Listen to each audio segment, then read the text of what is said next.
બોલો બેટા.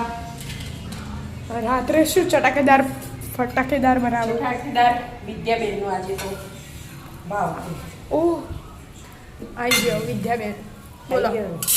કેવાય ડાયરેક્ટ મમરા વાળું હતું કોક. એને ઢોસા વાપરે.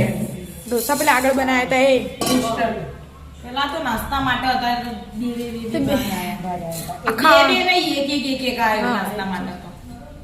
અને મમરા નાખ્યા સેવવાળાના. આ સોજી એક વાટકી. થોડું દળું એમ. એની 2 વાટકી જેવા મમરા લીધા. 1 વાટકી સોજી લીધી. બરાબર. અને આ 15 લવી ગયા. ના 2 વાર દળવું પડશે ને મમ્મી? 2 વાર થોડું બેટા. અને આ દહીં તાજું દહીં. તાજું દહીં 3-4 ચમચી જેવી રીતે તો સ્વાદ આવે છે. લે આરે મીઠું તો મમરામાં હોય, ખાલી સોજીનું નાખવાનું. શું મરચાં એટલા બધા નહીં નાખવાનો. એટલા બધા ના તો નાખવાના. તન ચીલો કાપો પડું અને આપણે મતલબ કેવું કરવા કાપો પડે. પણ મમરાને તો કેટલા પીસાઈ મરચાં જાય નાખ્યા? મરચાં જો 4 નાખવું. 4 મરચાં નાખું. 4. તીખા બનાવવાના ને ચટણી ના હોય ને તોય ચાલે. હા ના, આપણે તો એમનામ જ ખાવાનું. પર ચીઝ નાખી દો એમ મસ્ત. તમારી, હા. વિદ્યા ચીઝ નાખી. ચીઝ ને આપણે સાદું ખાવાના આપણે લીલા ધાણા. લીલા ધાણા નાખે. બીજું કશું દે નાખે. પોણી, મમરામ બધું આવે ને.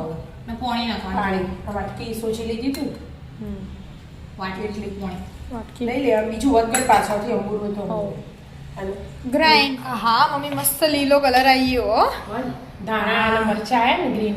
એના લીધે આવ્યો. હા બાકી તો મસાલા કરવાની તો કશી જરૂર નહીં. નહીં, મમરા મસાલા વાળા જ હોય તીખા.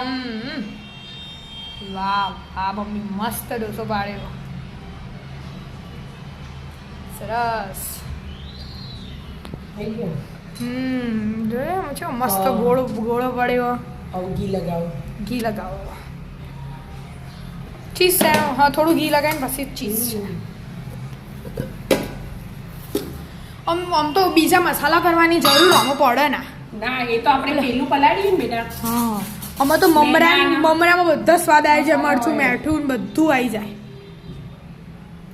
સ્પ્રેડ થઈ જાય આમાં. એ તો હમણાં ઓરું થશે ને. બટર આવી ગઈ. બટર હોય ને થોડું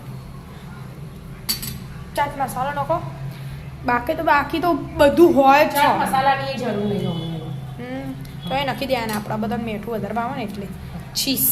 અને ચીઝથી મમ્મી તને ખબર, ચીઝથી સ્વાદ આખો બદલાઈ જાય. આપણે આગળ બનાવ્યું તો એમાં ચીઝ નહોતું નાખ્યું, એટલે હું વિચાર્યું તો કે આપણે બીજી વાર બનાવીએ ને એટલે આપણે ચીઝ વધારે નહીં નાખવાનું, થોડું જ નાખવાનું.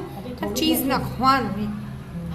બસ ને, એટલે સ્વાદ અલગ આવે. હા, ખાલી ચીઝ આમ મેલ્ટ થઈ જશે હવે ના બધું. નાખવું હોય તો ન ખાય. વિદ્યા, હું એ બધા ચીઝ ખાતા નહીં. હા, અમારે જેને એમ બનાવીશું. ઓપ્શનલ ચીઝ તો હા. તમારે ખાવું હોય તો નાખવાનું, નકર તો કોઈ. એ જ ને. ફૂલ ગેસ કરી દીધો. એ જ. આપણે ઘરમાં 2 પ્રકારનું ખાવાનું વસ્તુ, ચીઝ વગરનું પનીર ચીઝ. ઓછું હોય પેલા વિદ્યાબેન. એવું છે. તો બસ, થવા દો. ક્રિસ્પી થશે. હા પપ્પા, તમારો ચીઝ વાળો ને પેલો ઢોસો બનાવાય. બનાવ ચીઝ નહીં હોય તો ચાલશે. અમે નખ્યું પણ. હા, શ્યામ તાર ચીઝ વાળો ને. હા. ના તો કદી હોય નહીં. ઓ ના તો બધી ના જોઈએ. તારે ચીઝ વાળો? આ તો સાદું. એ તો અમને ખબર જ હતી. મસ્ત તીખો તીખો તો હોય જ. મસ્ત મરચાં નાખ્યો ને પેલા લવિંગ ગયો એટલે મસ્ત બને. હા, બનશે. એ તો અમે ચાખીએ એટલે ખબર પડશે. ખબર પડશે. આ પેલો થાય ને થોડો કડક એટલે બરાબર. થવા બનાવતા વાર ના લાગે એમ. હા, ખાવું એટલે તૈયાર 10 મિનિટમાં. હા, વસ્તુ આપણા ઘરમાં મમરા હોય જ. હા, એનાથી બનાવી દેવાના. અને તો ક્રિસ્પી થવા દો. ખાવા દો. મમ્મી જો સાઈડમાં કલર બદલાઈ ગયો, ચેન્જ થઈ ગયો ને એટલે લાલ. ખબર પડશે હવે કે થઈ ગયો કે નહીં થઈ ગયો. એટલે ઉકળી ગયું છે. હા, મસ્ત કલર પકડ્યો. મસ્ત થઈ ગયો. તૈયાર. તૈયાર. ઢોસો તૈયાર. હવે રિવ્યુ લઈએ પપ્પા. લઈ ચાલો. તો બીજા પાડ એટલા. પપ્પા ટ્રાય કરો હેડો. હા, ચીઝ વાળો. એટલે વિદ્યાન થાય એટલે જ ના લે. હા, ચાટ મસાલો એકલો જ નાખે. બાકી તો મસાલામાં આવી જ જોઈએ પપ્પા. એટલે ને બાકી તો મસાલા કરવાની જરૂર પડે જ ને. ચટણી ના આવો સાદો ઢોસો થોડી ઘર ઠંડુ થવા દે પણ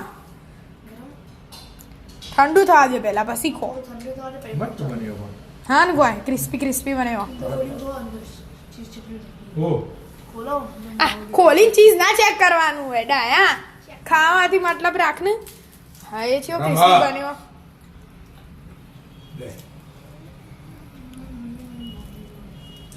કેવું મસ્ત સરસ ને જબ્બર આઈટમ. જબ્બર આઈટમ અહીંયા મમ્મી રિવ્યુ આવ્યો કે આઈટમ જબ્બર બની એવું લાગે ને એટલે મસ્ત લાગે લેડો તાણામાં બધા પાડી પાડી એની સાઈઝ પાડી ફટફટ થઈ જાય તો હા બરાબર લેડો તાણ જમા બેજી રાધે રાધે